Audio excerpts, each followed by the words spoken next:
শূন্য হাতে মৌসুম শেষ করা রিয়াল মাদ্রিদ নতুন কোচ জাবি আলোনসোর অধীনে ক্লাব বিশ্বকাপ জিততে মুখিয়ে ছিল, কিন্তু সেমিফাইনালে চ্যাম্পিয়ন্স লিগ জয়ী পিএসজি পরীক্ষার সামনে পড়ে।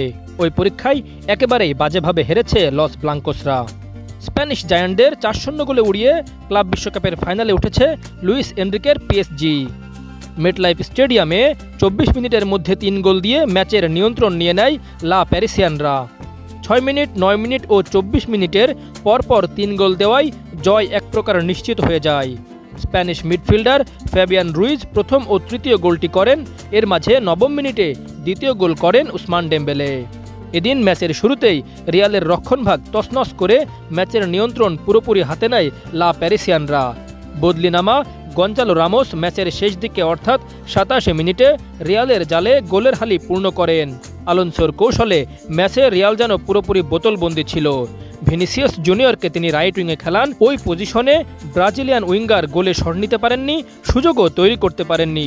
রিয়াল মাদ্রিদ মাত্র ৩১% বল পায়ে রাখতে পেরেছিল, গোলে শট নিতে পেরেছিল মাত্র ২টি।